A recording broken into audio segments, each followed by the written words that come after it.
ಜೀವನದಲ್ಲಿ first time ರೀ ನೋಡಿರೋದು. ಈ ಡಿವೈಡರ್ ಕೂತಿದ್ದೋ ಆ ಕಡೆ ಅವ್ರು ನಿಂತಾರಲ್ಲ ಅಲ್ಲೇ ಅಲ್ಲೇ ಕೂತಿದ್ದೋ ಬೈಕು ಯಾವುದು ಅವರು ಇದು KTM.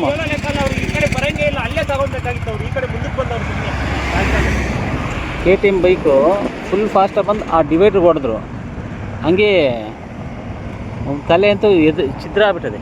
ಹೆಲ್ಮೆಟ್ ಹಾಕಿ ಹೆಲ್ಮೆಟ್ ಹಾಕಿದ್ರು ಒಬ್ಬನು ಅಲ್ಲೇ ಸ್ಪಾಟ್ ಒಂದೇ ಏಟ್ಗೆ ಹೋಗ್ಬಿಟ್ಟಿದ್ದಾನೆ, ಇನ್ನೊಬ್ಬ ಇದಾಗಿದೆ. ಅದಕ್ಕೆ ಆಂಬ್ಯುಲೆನ್ಸ್ ನಾವೇ ಮಾಡಿದ್ವಿ ಕಾಲು.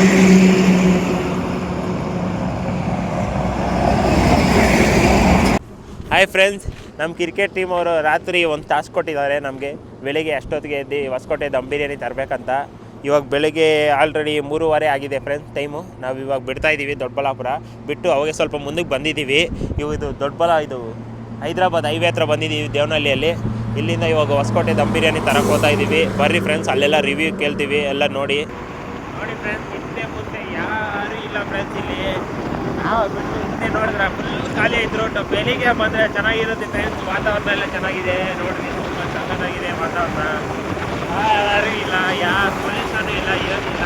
ಬೆಳಿಗ್ಗೆ ಎಲ್ಲ ನಾವು ಓಡಾಡಿ ಫ್ರೆಂಡ್ಸ್ ಚೆನ್ನಾಗಿರ್ತದೆ. ಬಾಡಿಗೆ ಚೆನ್ನಾಗಿರ್ತದೆ. ವಾತಾವರಣ ಚೆನ್ನಾಗಿದ್ರೆ ನಾವು ಚೆನ್ನಾಗಿರ್ತೀವಿ, ಎಲ್ಲ ಚೆನ್ನಾಗಿರ್ತೀವಿ. ನೋಡ್ರಿ ಫ್ರೆಂಡ್ಸ್, ಇವರೇ ಡೈರೆಕ್ಟ್ರು, ಈ ಯೂಟ್ಯೂಬ್ ಚಾನಲ್ಗೆ ಓನರು ಎಲ್ಲ ಇವರೇ.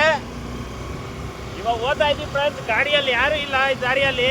ಏನು ಮಾಡೋದು, ನಾವಿಬ್ಬರೇ ಓದ್ತಾ ಇದ್ದೀವಿ. ನೋಡಿದ್ರೆ ಹಿಂದೆ ಮುಂದೆ ಯಾವ ಕಾರುಗಳು ಬಿಟ್ಟು ಯಾವೂ ಇಲ್ಲ ನೋಡಿ. ಯಾವುದೋ ಟೆಂಪೋ ಬೇರೆ ಓದ್ತಾ ಇದ್ದೀನಿ, ಜೋರಾಗಿ ಅವನು 80 ಓದ್ತಾವನೆ. ಸ್ನೇಹಿತರೆ, ನಮ್ಮ ಬಗ್ಗೆ ನಾವು ಹೇಳ್ಕೊಳ್ಳೋದಾದರೆ, ನಮ್ಮದೊಂದು ಮಾರ್ನಿಂಗ್ ಕ್ರಿಕೆಟ್ ಕ್ಲಬ್ ಅಂತ ಒಂದು ಕ್ರಿಕೆಟ್ ಟೀಮ್ ಇದೆ. ಡೈಲಿ ಬೆಳಿಗ್ಗೆ ನಾವೆಲ್ಲ ಕ್ರಿಕೆಟನ್ನು ಆಡ್ತೀವಿ. ಆಗಾಗ ಟ್ರಿಪ್ಪು, ಪಿಕ್ನಿಕ್ಕು, ಕೆರೆ ಹತ್ರ ಖಾಲಿ ಸ್ಥಳಗಳಲ್ಲಿ ಆಗಾಗ ಅಡುಗೆಯನ್ನು ಮಾಡ್ತೀವಿ. ಆರಾಮಾಗಿ ಹರಟೆಗಳನ್ನು ಹೊಡಿತಾ ಊಟ ಮಾಡ್ತಾ ಸಿಂಪಲ್ ಆಗಿನೇ ದೊಡ್ಡ ಸಂತೋಷಗಳನ್ನು ಸೆಲೆಬ್ರೇಟ್ ಮಾಡ್ತೀವಿ. ಹಾಗಾಗಿ ನಮ್ಮ ತಂಡದವರಿಗೆ ಹೊಸಕೋಟೆ ಬಿರಿಯಾನಿ ತಿನ್ನಬೇಕು ಅನ್ನುವಂತಹ ಮನಸ್ಸಾಯಿತು. ಹಾಗಾಗಿನೇ ಈ ಮಾರ್ನಿಂಗ್ ರೈಡ್. ನೋಡಿ ಫ್ರೆಂಡ್ಸ್, ಹೊಸಕೋಟೆ ಟೋಲ್ ಹತ್ರ ಬಂದಿದ್ದೀವಿ, ಓದ್ತಾ ಇದ್ದೀವಿ ಬಿರಿಯಾನಿ ತರೋಕ್ಕೆ. ಇವಾಗ ಟೋಲ್ ಪಾಸ್ ಆಗ್ತಾಯಿದೆ ನೋಡಿ. ಫುಲ್ ಟೋಲು ಖಾಲಿನೇ ಇದೆ, ಟೋಲ್ ಫುಲ್ಲು ನೋಡಿ. ಈ ಕಡೆ ಲಾಸ್ಟಿಗೆ ಬಂದವ್ರೆ ನಮ್ಮ ಡೈರೆಕ್ಟ್ರು. ಈ ಕಡೆ ಗಾಡಿ ಫ್ರೀ ಅಲ್ಲ, ಅದಕ್ಕೆ ಈ ಕಡೆ ಬಂದವ್ರೆ. ಎಲ್ಲ ಲಾರಿಗಳು ಬೇಜಾರು ನಿಲ್ತಾವೆ ಫ್ರೆಂಡ್. ಪಾಪ ನಿದ್ದೆ ಮಾಡ್ತಾವ್ರೆ ಅವರೆಲ್ಲ.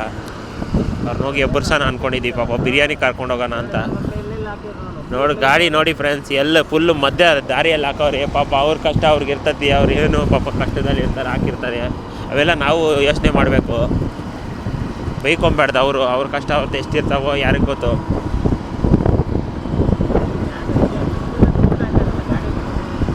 ನೋಡಿ ಮುಂದೆ ಯಾರೋ ಟಿ ಓದ್ತಾಯಿದ್ದೆ. ಟಿ ಮೇಲೆ ಮಾತ್ರ ಏನು ಸರಿಯಾಗಿ ಕೊಟೇಶನ್ ಬರ್ತಾವೆ. ನಾನು ಏನಂದ್ರೆ ಬರ್ತಾವೆ, ಸೂಪರಾಗೈತೆ ಕೊಟೇಶನ್ನು. ಅದು ಕಾಣಿಸ್ತಾ ಇಲ್ಲ ಹೇಳೋಣ ಅಂದರೆ, ನಾನೇ ಕತ್ಲಲ್ಲಿದ್ದೀನಿ. ಇನ್ನು ನಾವು ಹೊಸಕೋಟೆ ಹತ್ತತ್ರಕ್ಕೆ ಬಂದಿದ್ದೀವಿ. ಉಪ್ಪಾರಳ್ಳಿಯ ಕಾಟೇರಮ್ಮ ದೇವಸ್ಥಾನ ಲೈಟಿಂಗ್ಗಳಿಂದ ತುಂಬ ಅದ್ಭುತವಾಗಿ ಕಾಣಿಸ್ತಾ ಇದೆ. ಇನ್ನು ಇಲ್ಲಿ ಆ್ಯಂಕರಿಂಗ್ ಮಾಡ್ತಾ ಇರುವಂತಹ ಹುಡುಗ ಸಿಂಹಾದ್ರಿ. ಈ ಪ್ರೊಫೆಷನ್ನಲ್ಲಿ ಅವನೇನು ಎಕ್ಸ್ಪರ್ಟ್ ಅಲ್ಲ, ಆದರೆ ಒಳ್ಳೆ ಹುಡುಗ. ಆ್ಯಂಡ್ ಎಲ್ಲ ಸಬ್ಜೆಕ್ಟಲ್ಲೂ ಕೂಡ ಆತ ಇಂಟ್ರೆಸ್ಟನ್ನು ತೋರಿಸ್ತಾನೆ. ಆ್ಯಂಡ್ ನೆಕ್ಸ್ಟ್ ನಮಗೆ ಸಿಕ್ಕಿದ್ದೆ ಹೊಸಕೋಟೆಯ ಆನಂದ್ ಬಿರಿಯಾನಿ. ನಾವಿಲ್ಲೇ ಬಿರಿಯಾನಿಯನ್ನು ತಗೊಳ್ಬೇಕು ಅಂದ್ಕೊಂಡ್ವಿ, ಆದರೆ ನಮ್ಮ ಹುಡುಗರು ಇಂಟರ್ನೆಟ್ಟೆಲ್ಲ ಸರ್ಚ್ ಮಾಡಿ ರಾಜ್ ಬಿರಿಯಾನಿಯ ರೇಟಿಂಗನ್ನು ನೋಡಿ ಅದೇ ಬಿರಿಯಾನಿ ಬೇಕು ಅಂತ ಆರ್ಡರ್ ಮಾಡಿದ್ದರಿಂದ ನಾವು ಆ ಕಡೆ ಹೊರಟ್ವಿ. ನೋಡಿ ಫ್ರೆಂಡ್ಸ್, ನಾವು ಆನಂದ್ ಬಿರಿಯಾನಿ ಓಪನ್ ಇಲ್ಲ ಅಂದ್ಕೊಂಡ್ಬಂದೆ. ಇಲ್ಲಿ ಆನಂದ್ ಬಿರಿಯಾನಿ ಓಪನ್ ಆಯ್ತು ಫ್ರೆಂಡ್ಸ್. ಒಳಗಡೆ ಹೋಗಿ ಕೇಳ್ತೀವಿ. ನೋಡಿ ಫ್ರೆಂಡ್ಸ್, ಇವಾಗ ಆನಂದ್ ಬಿರಿಯಾನಿ ಹತ್ರದಿಂದ ಇಲ್ಲಿಗೆ ಎಲ್ಗರಿ ರಾಜು ಬಿರಿಯಾನಿ ಇದೆ. ಆಮೇಲೆ ಮನಿ ಬಿರಿಯಾನಿ ಅಂತ ಇದೆ, 2-3 ಇದೆ ಇಲ್ಲಿ. ಅಲ್ಲಿ ಜನ ಜಾಸ್ತಿ ಇರ್ತಾರೋ ನೋಡ್ತೀವಿ ಹೋಗಿ. ಇವಾಗ ಎಲ್ಲಿ ಜನ ಜಾಸ್ತಿ ಇದ್ದರೆ ಅದು ಚೆನ್ನಾಗಿರೋಂಗಿಲ್ಲ. ಇದು ಹೊಸಕೋಟೆನೇ ಫುಲ್ ಫೇಮಸ್ಸು ಬಿರಿಯಾನಿಗೆ. ಬೇಜಾನ್ ಜನ ಇದ್ದಾರೆ, ಆಲ್ರೆಡಿ ಅಲ್ಲಿ ತಿಂತಾ ಇದ್ದಾರೆ ಜನ. ಆಲ್ರೆಡಿ ಇದು ಬಡಿಸ್ತಾ ಇದ್ದಾರೆ ಬಿರಿಯಾನಿನ. ಜನ ಫುಲ್ಲು ಅಲ್ಲಿ ಪರವಾಗಿಲ್ಲ, ಕಮ್ಮಿನೇ ಇದ್ದಾರೆ ಅಲ್ಲಿ. ಈ ಮುಂದೆ ಹೆಂಗಿರ್ತಾರೆ ಅಂತ ಗೊತ್ತಿಲ್ಲ, ಕತ್ಲು ಫುಲ್ಲು ಗೊತ್ತಾಯ್ತು. ನೋಡೋಣ ಮುಂದೆ ಏನಿರ್ತದ. ನೋಡಿ ಫ್ರೆಂಡ್ಸ್, ಬಸ್ ಸ್ಟಾಪಿಗೆ ಬಂದಿದ್ದೀವಿ. ಬಸ್ ಹೋಗ್ತಾ ಇದ್ದಾವೆ. ಆಂಧ್ರ ಬಸ್ ಬೇರೆ ಇದೆ ಹಿಂದೆ ನೋಡಿ.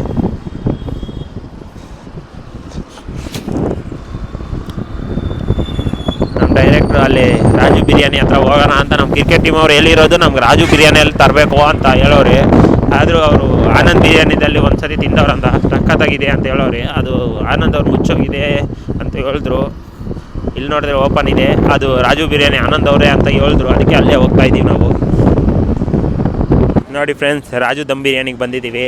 ಕ್ರೌಡ್ ಏನು ಅಷ್ಟೊಂದಿಲ್ಲ, ಕಮ್ಮಿನೇ ಇದ್ದಾರೆ. ನಾವು ಅಂದ್ಕೊಂಡಿರೋ ಅಷ್ಟೇನಿಲ್ಲ. ನಾವು 1 ಅವರ್ ಕಾಯ್ಬೇಕಂತ ನಮ್ಮವ್ರು ಹೇಳಿದ್ರು. ಇಲ್ಲೇನಂದರೆ ಅಷ್ಟೊಂದೇನಿಲ್ಲ ಜನ. ಇವತ್ತು ಶುಕ್ರವಾರ ಅಂತ ಕಮ್ಮಿ ಇರ್ತದೆ, ಭಾನುವಾರ ಹೊತ್ತು ಜಾಸ್ತಿ ಇರ್ಬೋದು ಫ್ರೆಂಡ್ಸ್. ನೋಡ್ಕೊಂಬರ್ರಿ, ಸ್ವಲ್ಪ ಬೇಗ ಬಂದರೆ ಜನ ಕಮ್ಮಿನೇ ಇರ್ತಾರೆ. ನೀವೇ ಫಸ್ಟ್ ಇರ್ತೀರಾ, ಫಸ್ಟ್ ತೊಗೊಬೋದು. ನೀವೇ ಲೇಟಾಗಿ ಬಂದರೆ ಖಾಲಿ 6 ಗಂಟೆ ಕೇಳಿದ್ದೀನಿ ಅಪ್ಪನಿಗೆ, 6 ಗಂಟೆಗೆ ಖಾಲಿ ಆಗೋತದಂತ ಪಾತ್ರೆ ಫುಲ್ಲು. ಅದು ನೋಡಿ ಕಮ್ಮಿ ಅಂದ್ರೂ ದೊಡ್ಡ ಪಾತ್ರೆ, ಅದು ಒಂದು 6 ಗಂಟೆಗೆ ಖಾಲಿ ಆಗುತ್ತಂತ ಕೇಳಿದೆ. ಇಷ್ಟೊತ್ತು ವೀಡಿಯೋದಲ್ಲಿ ಕೇಳಿದ್ದೀನಿ, ವೀಡಿಯೋದಲ್ಲಿ ಇರ್ತದೆ ನೋಡಿ. ಈ ಕಡೆ ಚಿಕನ್ ಬಿರಿಯಾನಿ, ಆ ಕಡೆ ಮಟನ್ ಬಿರಿಯಾನಿ ಫ್ರೆಂಡ್ಸ್. ಅದು ಎಲ್ಲ ಕಾಲೇಜ್ ಹುಡುಗರೆ ಫ್ರೆಂಡ್ಸ್ ಬರೋದಿಲ್ಲ. ಜಾಸ್ತಿ ಜನ ಕಾಲೇಜು ಮತ್ತು ಅವರು ಲವರ್ಸ್ ಎಲ್ಲ ಜಾಸ್ತಿ ಜನ ಬಂದವ್ರೆ. ಅದು ಒಳಗಡೆ ಕೂತ್ಕೊಂಡು ಎಲ್ಲ ತಿಂತವ್ರೆ, ಎಲ್ಲ ಬಾರಿಸ್ತಾ ಇದ್ದಾರೆ, ಚೆನ್ನಾಗಿ ಬಾರಿಸ್ತಾ ಇದ್ದಾರೆ ಫ್ರೆಂಡ್ಸ್. ಅವರು ಫ್ರೆಂಡ್ಸು ಟೋಕನ್ ತೊಗೊಂಡಿದ್ದೀವಿ. 6,500 ಸಾವಿರ ಆಗಿದೆ ಬಿಲ್ಲು. ಅಲ್ಲಿ ಹೋಗಿ ತೊಗೊಂಡೋಣ. ಇಲ್ಲಿ ನೋಡಿ ಯಾರು ಇಲ್ಲ, ನಾವು ಅಂದ್ಕೊಂಡಿರೋ ಅಷ್ಟು ಜನ ಏನಿಲ್ಲ. ಇಲ್ಲಿ ಆರಾಮಾಗಿ ತೊಗೊಬೋದು, ಆರಾಮಾಗಿ ಬರ್ರಿ, ಕುತ್ಕೊಂಡು ನೋಡಿರಿ. ಇಲ್ಲೇ ತಿನ್ನೋವ್ರಿಗೆ ಮಾತ್ರ ಸಕ್ಕತ್ತಾಗಿದೆ. ಆರಾಮಾಗಿ ಒಂದು 200-300 ಜನ ಕೂತ್ಕೊಬೋದು ಫ್ರೆಂಡ್ಸ್. ನಮ್ಮ ಡೈರೆಕ್ಟ್ರು ತಗೊತವ್ರಿ. ತಗೋರಿ ಡೈರೆಕ್ಟ್ರೆ ಟೋಕನು ಹಾಕೊಡ. ಮಟನ್ ಬಿರಿಯಾನಿ ತಗೊತವ್ರಿ. ಆರಾಮಾಗಿ ಕುತ್ಕೊಂಡು ಇಲ್ಲೇ ತಿನ್ಬೋದು. ಒಂದು 200-300 ಜನ ಕುತ್ಕೊಂಡು ತಿನ್ಬೋದು ಫ್ರೆಂಡ್ಸ್ ಇಲ್ಲೇ ಆರಾಮಾಗಿ. ನೋಡಿ ಫ್ರೆಂಡ್ಸ್, ತಪ್ಪಲೆ ತೋರಿಸಿ ನೋಡಿ. ತಪ್ಪಲೆ ನೋಡಿದ್ರೆ ಶಾಕ್ ಆಗೋತೀರಾ ನೋಡಿ ಫ್ರೆಂಡ್ಸ್. ಇಲ್ಲೇ ಅವರೆಲ್ಲ ಅಡುಗೆ ಮಾಡೋದು. ದೊಡ್ಡ ದೊಡ್ಡ ಪಾತ್ರೆಗಳು ಎಲ್ಲ ಸೌದೆ ಒಲೆನೇ ಮಾಡ್ತಾವ್ರೆ. ಸೂಪರ್ ಆಗೈತೆ ಎಲ್ಲ ನೋಡಿ. ಎಷ್ಟು ದೊಡ್ಡ ಪಾತ್ರೆಗಳಿದಾವೆ ಹಿಂದೆ. ಫುಲ್ಲು ದೊಡ್ಡ ಸಾವಿರಾರು ಪಾತ್ರೆಗಳಿದಾವೆ ಫ್ರೆಂಡ್ಸ್. ಇಲ್ಲಿ ಎಲ್ಲ ಸಕ್ಕತ್ತಾಗಿ ರೆಡಿ ಮಾಡ್ತಾರೆ ಎಲ್ಲ ನೋಡಿ. ಅಲ್ಲಿ ಸೌದೆ ಉರಿತಾಯ್ತು ನೋಡಿ, ಹೆಂಗೆ ಉರಿತಾಯ್ತು. ಸರಿಯಾಗಿ ಒಳೆ ಇಕ್ಕವ್ರು ಫ್ರೆಂಡ್ಸ್ ಇಲ್ಲಿ.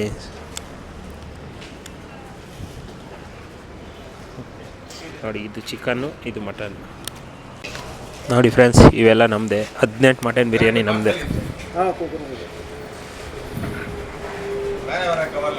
ನೋಡಿ ಚಿಕನ್ನು, ಇದು ಮಟನ್.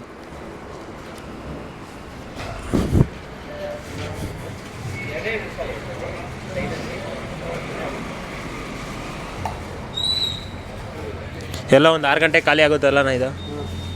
ನೋಡಿ ಫ್ರೆಂಡ್ಸ್, ಇದೆಲ್ಲ ಒಂದು 6 ಗಂಟೆಗೆ ಖಾಲಿ ಆಗೋತದೆ ಈ ಪಾತ್ರೆ ಫುಲ್ಲು. ನೋಡಿ ಇವೆಲ್ಲ ನಮ್ಮದೇ.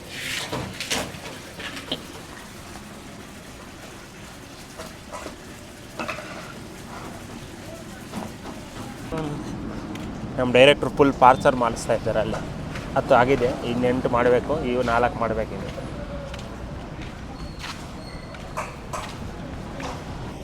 ಕಬಾಬ್ ಸಪ್ರೇಟ್ ಇದೆ, ಕಬಾಬ್ ಈ ಕಡೆ ಇದೆ.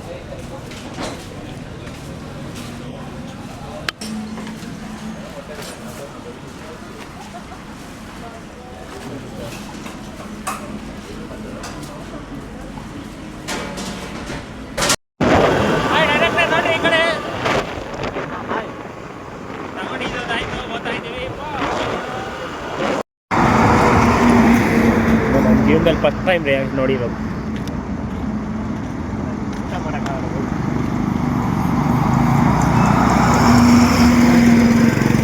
ಈ ಡಿವೈಡರ್ ಕೂತಿದ್ದೋ ಆ ಕಡೆ ಅವ್ರು ನಿಂತಾರಲ್ಲ ಅಲ್ಲೇ ಕೂತಿದ್ದೋ ಬೈಕು ಯಾವುದು? ಇದು KTM. ಈ ಕಡೆ ಬರಂಗೇ ಇಲ್ಲ, ಅಲ್ಲೇ ತಗೊಳ್ಬೇಕಾಗಿತ್ತು ಅವ್ರು. ಈ ಕಡೆ ಮುಂದಕ್ಕೆ ಬಂದವ್ರು ಸುಮ್ಮನೆ. KTM ಬೈಕು ಫುಲ್ ಫಾಸ್ಟಾಗಿ ಬಂದು ಆ ಡಿವೈಡರ್ ಹೊಡೆದ್ರು. ಹಂಗೆ ತಲೆ ಅಂತೂ ಛಿದ್ರ ಆಗ್ಬಿಟ್ಟದೆ. ಹೆಲ್ಮೆಟ್ ಹಾಕಿ ಹೆಲ್ಮೆಟ್ ಹಾಕಿದ್ರು ಒಬ್ಬನು ಅಲ್ಲೇ ಸ್ಪಾಟ್ ಒಂದೇ ಏಟ್ಗೆ ಹೋಗ್ಬಿಟ್ಟಿದ್ದಾನೆ. ಇನ್ನೊಬ್ಬ ಇದಾಗಿದೆ. ಅದಕ್ಕೆ ಆಂಬ್ಯುಲೆನ್ಸ್ ನಾವೇ ಮಾಡಿದ್ವಿ ಕಾಲು.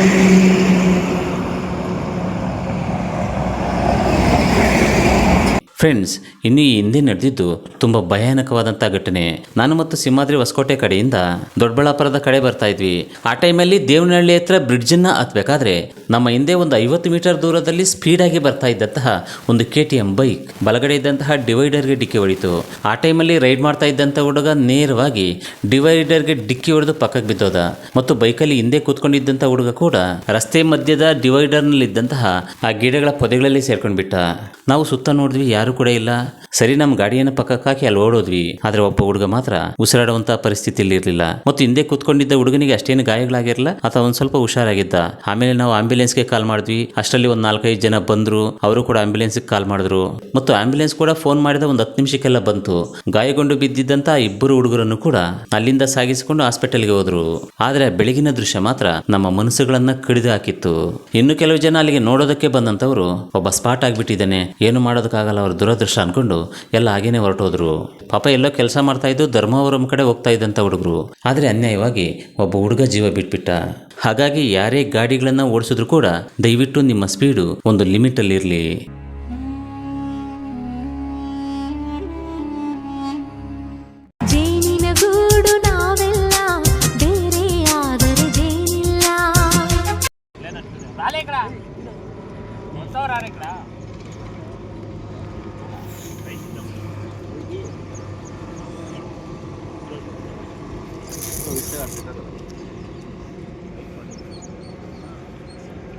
ಇದು ರಾಜು ಬಿರಿಯಾನಿ ಹೆಂಗಿದೆ? ತುಂಬ ಚೆನ್ನಾಗಿದೆ. ಬೆಳಿಗ್ಗೆ 3:30ಗೆ ನಮ್ಮ ಡೈರೆಕ್ಟ್ರು ಮತ್ತು ಸಿಂಹದೇವರು ಹೋಗ್ಬಿಟ್ಟು ನಮಗೆ ಸ್ಪಾನ್ಸರ್ ಮಾಡಿ ರಾಜು ದಮ್ ಬಿರಿಯಾನಿ ತಂದಿದ್ದಾರೆ. ಬೆಳಿಗ್ಗೆ 3:30ಗೆ ಹೋಗಿ ನಾವೆಲ್ಲ 6 ಗಂಟೆಗೆ ಊಟ ಎಲ್ಲ ಚೆನ್ನಾಗಿ ಮಾಡಿದ್ದೀವಿ.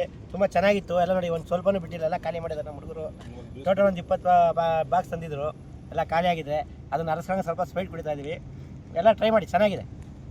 ನೀವು ಹೇಳಿ ಮೂಡ್ತೇವ್ರೆ? ಮೊದಲೇ ರಾಜು ದಮ್ ಬಿರಿಯಾನಿ ಚೆನ್ನಾಗಿದೆ, ಅದರಿಂದ ನಾವೇ ರೆಕಮೆಂಡ್ ಮಾಡಿದ್ವಿ ಹೋಗಿ ತಂದ್ಕೊಡಿ ಅಂತ. ಇವರು ಟಾಸ್ಕ್ ಒಪ್ಕೊಂಡ್ರು. ಬೆಳಗ್ಗೆ 4 ಗಂಟೆಗೆ ಎದ್ಬಿಟ್ಟು ಹೋಗ್ತಾರಾ ಇವರು ಅಂತ ನಮ್ಗೆ ಅನುಮಾನ ಇತ್ತು. ಆದರೆ ನೋಡಿದ್ರೆ ನಮಗೆ ಸರ್ಪ್ರೈಸ್ ಕೊಡಬೇಕು ಅಂತ ಹೇಳ್ಬಿಟ್ಟು 6 ಗಂಟೆಗೆ ಬಿರಿಯಾನಿ ತಂದು ಕೊಟ್ಬಿಟ್ಟಿದ್ದಾರೆ. ಥ್ಯಾಂಕ್ ಯು ಡೈರೆಕ್ಟ್ರೇ, ಸಿಂಹಾದ್ರಿ, ಥ್ಯಾಂಕ್ ಯು. ಚೆನ್ನಾಗಿದೆ, ಟ್ರೈ ಮಾಡಿ. ಥ್ಯಾಂಕ್ ಯು ಡೈರೆಕ್ಟ್ರೇ, once again Simhadri, thank you.